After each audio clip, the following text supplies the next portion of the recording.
Hello बच्चों, आज हम सीखेंगे इंटीजर्स में एडिटिव इनवर्स और एब्सोल्यूट वैल्यू यानी पूर्णांकों में योगात्मक प्रतिलोम एवं निरपेक्ष मान। तो सबसे पहले हम ये देखेंगे कि हम इंटीजर्स को यानी पूर्णांकों को नंबर लाइन पर लिखते कैसे हैं, बनाते कैसे हैं।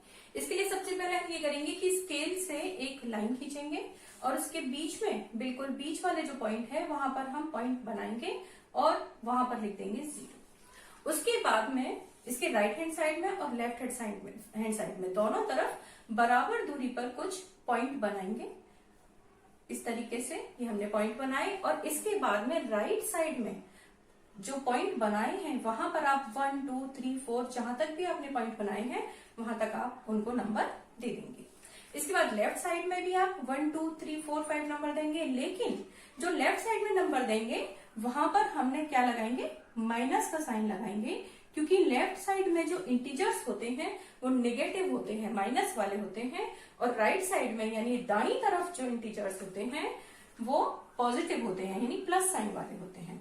तो यहां तक तो ये क्लियर हो गया कि हम इंटीजर्स को नंबर लाइन पर कैसे बनाएंगे। सेकेंड बात अब हम देखेंगे कि अब सपोज हमारे पास है 0 जो हमने मिड पॉइंट में लिया है, सबसे बीच में लिया है, तो हम देखेंगे 0 और 1 में 1 का डिफरेंस यानी 0 से 1 जो है वो एक बड़ा है, एक का डिफरेंस है, एक बड़ा है। तो 0 में अगर हम 1 जोड़ें तो ये आ जाएगा 1। इसी तरीके से हमने 1 में कितना जोड़े कि 2 आ जाए, इसकी अगली वाली डिजिट आ जाए, इसमें भी हम 1 जोड़ेंगे तो 2 आ जाएगा। इसी तरीके से 2 में कितना जोड़े, 2 में भी अगर हम 1 जोड़ेंगे तो 3 आ जाएगा। यानी 0 से अगर हमें 1 चाहिए तो भी 1 का डिफरेंस है, 1 ऐड करना पड़ेगा, और 1 में अगर हम 1 ऐड करेंगे तब भी 2 आएगा। यानी हर डिजिट अगर हम राइट हैंड साइड वाली लेना चाहते हैं, दाईं तरफ वाली कोई भी डिजिट, कोई भी नंबर हम लेना चाहते हैं तो हमें उसमें 1 ऐड करना पड़ेगा, 1 जोड़ना पड़ेगा, और इसको हम कहते हैं सक्सेसर यानी अनुवर्ती संख्या। हमारे पास जो भी डिजिट हो, चाहे 1 है, 2 है, 3 है, उसमें अगर हम 1 ऐड कर देंगे तो हमें हमारे राइट हैंड साइड वाली डिजिट मिल जाएगी, दाईं तरफ वाली संख्या मिल जाएगी, जिसको हम अनुवर्ती संख्या कहते हैं। अब सपोज हमारे पास -1 है और -1 के राइट हैंड साइड वाली यानी इसका अनुवर्ती हम निकालना चाहते हैं, तो भी हम इसके लिए क्या करेंगे, 1 ही ऐड करेंगे। तो 1 जब हम ऐड करेंगे तो आप ये देखेंगे कि -1 और +1 हो गया 0, तो इसके अगली वाली डिजिट हमको मिल गई। इसी तरीके से अगर हम देखें -2, तो इसकी अगली वाली अगर हम डिजिट चाहते हैं कि -2 से हम इसकी राइट वाली डिजिट चाहते हैं तो हम इसमें भी 1 ऐड करेंगे और ये आंसर आ गया हमारा -1। तो इस तरह से हम देखेंगे कि जब भी हमें अनुवर्ती संख्या या सक्सेसर निकालना हो तो हम उसमें 1 ऐड करके आसानी से निकाल सकते हैं। नेक्स्ट हम देखेंगे प्रीडिसेसर यानी पूर्ववर्ती संख्या। पूर्ववर्ती संख्या को जानने के लिए जैसे कि 5 है, 5 से पूर्ववर्ती क्या है 4 का पूर्ववर्ती या प्रीडिसेसर है 3 का प्रीडिसेसर है 2, और इनमें हम डिफरेंस देखें, जैसे 5 में हम क्या करें कि 4 आ जाए, तो इसके लिए हम समझेंगे कि 5 में से हम 1 को माइनस करेंगे तब हमें 4 मिलेगा। यानी 5 से 4 को पाने के लिए हमने क्या किया, 1 को माइनस किया। तो अगर हमें ठीक लेफ्ट वाली अगर डिजिट चाहिए तो हम उसमें से 1 को माइनस कर देंगे। तो 4 से अगर हमें 3 चाहिए तो भी हम 1 को माइनस करेंगे। तो यानी 5 से ठीक पहले है 4, -1 का डिफरेंस, 4 से ठीक पहले है 3, -1 का डिफरेंस, और इसी तरीके से 3 से पहले है 2, तो इसमें भी -1 का डिफरेंस। तो इसमें हम देखेंगे कि अगर हमें ठीक पहले वाली यानी प्रीडिसेसर यानी पूर्ववर्ती संख्या चाहिए तो हम -1 करेंगे। ठीक, तो कोई भी डिजिट हम ले सकते हैं, सपोज हमने 0 लिया और 0 में भी हमने -1 किया, आंसर आ गया -1, तब भी हमारी -1 आ गई। तो इस तरह हम समझेंगे कि सक्सेसर निकालने के लिए तो हम या अनुवर्ती संख्या निकालने के लिए तो हम किसी भी डिजिट में 1 को ऐड कर देते हैं, प्लस कर देते हैं, और प्रीडिसेसर निकालने के लिए हम 1 को माइनस करेंगे, जो भी संख्या है उसमें से 1 को हम माइनस कर देंगे। इसके बाद आते हैं कॉन्जिक्यूटिव नंबर या क्रमागत संख्याएं। इसमें हम देखेंगे ऐसी डिजिट जो सीक्वेंस से आती है, क्रम से आती हैं। जैसे कि अब यहाँ हम देखें 1, 2, 3 ये क्रम से आ रही है, 2, 3, 4 ये क्रम से आ रही है। तो इस तरह की जो संख्याएं जो एक के बाद एक लगातार आती हैं उनको हम कहते हैं कॉन्जिक्यूटिव नंबर्स, जैसे 1, 2, 3। इसी तरीके से हम ले सकते हैं 10, 11, 12। हम ये भी ले सकते हैं 41, 42, 43, या हम ले सकते हैं 108, 109, 110। तो इस तरीके से क्रमागत संख्याएं ऐसी संख्याएं होती हैं जो सीक्वेंस में आती हैं, एक के बाद एक लगातार आती हैं।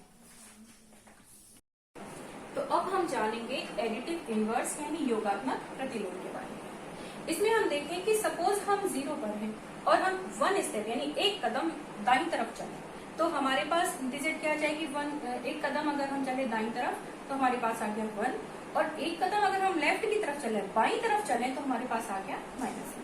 इसी तरीके से अगर हम 0 से 2 कदम यानी 0 पर है हम और 0 से हम 2 कदम लेफ्ट की तरफ चले और राइट की तरफ चले, तो हमारे पास आ गया 2। और इसी 0 से अगर हम 2 कदम लेफ्ट की तरफ चले तो हमारे पास आ जाएगा -2। तो इस तरह हम देखते हैं, और इनको अगर हम ऐड करें, जैसे इस 1 में हमने ये -1 ऐड किया तो 0 आ गया। इसी तरीके से 2 में अगर हमने -2 ऐड किया तो भी 0 आ गया। तो इस तरह से हम देखते हैं कि 0 से बराबर दूरी पर अगर हम एक एक कदम दोनों तरफ चलें तो हमको एक सी डिजिट मिल जाती है, जैसे यहाँ 1 मिली और यहाँ -1 मिली। लेकिन डिफरेंस क्या है कि ये प्लस में है और ये माइनस में है, तो जो डिजिट हमें मिलेंगी वो इक्वल तो होंगी, बराबर तो होंगी, लेकिन इनका जो साइन है वो अलग होगा। और सेकंड बात क्या कि इनको अगर हम ऐड कर दें, कैसे भी हम इनको ऐड करें, जोड़ दें, तो इनका जो रिजल्ट आएगा वो 0 होना चाहिए। तो इस तरह की डिजिट जो इक्वल हो, यानी दोनों 1 1 है, दोनों 2 2 है, दोनों 3 3 है, लेकिन दोनों के साइन अलग है, एक डिजिट प्लस में है और दूसरी माइनस में है, तो उनको हम कहते हैं एडिटिव इनवर्स यानी योगात्मक प्रतिलोम। ठीक, और इनकी विशेष बात ये होती है कि अगर हम इनको ऐड कर दें तो जो रिजल्ट आएगा, जो आंसर आएगा वो आएगा 0। अब हम इसमें कुछ क्वेश्चन लेकर के देखते हैं। जैसे कि हमारे पास है +6, तो इसका अगर एडिटिव इनवर्स पूछा जाए तो क्या हो जाएगा -6। ठीक, अगर इसी तरीके से -12 है तो इसका भी हम केवल क्या करेंगे, साइन चेंज कर देंगे। जैसे यहाँ प्लस में 6 था तो ये -6 आया, और अगर यहाँ पर माइनस में हमारे पास डिजिट है तो इसका हो जाना चाहिए हमारा प्लस में 12। अब अगर सपोज हमारे पास 0 है तो 0 का एडिटिव इनवर्स क्या होना चाहिए, 0 ना तो प्लस में होता है ना माइनस में होता है, तो 0 का तो एडिटिव इनवर्स जो होगा वो 0 रहेगा। तो इस तरह से हम समझेंगे कि हमको केवल क्या करना है कि जो नंबर है वो तो सेम रहेगा, लेकिन उनके जो साइन है, अगर प्लस में है तो उसका योगात्मक प्रतिलोम माइनस में हो जाएगा, माइनस में है तो उसका योगात्मक प्रतिलोम प्लस में हो जाएगा। इसके बाद हम समझेंगे एब्सोल्यूट वैल्यू यानी निरपेक्ष मान। निरपेक्ष मान को समझने के लिए हम ये समझेंगे, सपोज हम 0 पर हैं और 0 पर है तो अगर हम यहां से चले 3 कदम राइट, ठीक, तब हमारा आंसर आया 3। इसी तरीके से अगर हम चले 3 कदम लेफ्ट में यानी कि बाईं तरफ, तो हमारा आंसर आया -। दोनों बार जो हम कदम चले, कितने स्टेप हमें चलना पड़ा, 3 ही कदम चलना पड़ा, तो वही हमारा हुआ एब्सोल्यूट वैल्यू या निरपेक्ष मान। इसमें जो निरपेक्ष मान हम निकालते हैं वो जो होती है वो केवल न्यूमेरिक वैल्यू होती है, उसमें साइन से कोई भी मतलब हमको नहीं होता। तो अगर हमसे पूछा जाए 3 का निरपेक्ष मान, निरपेक्ष मान, तो क्या हो जाना चाहिए 3 यानी 3, और इसको हम लिख सकते हैं -3 करके। ठीक है, इसी तरीके से अगर हमसे -5 का निरपेक्ष मान पूछा जाए तो हम क्या करेंगे, तो ये हो गया आपका -5 और ये 5।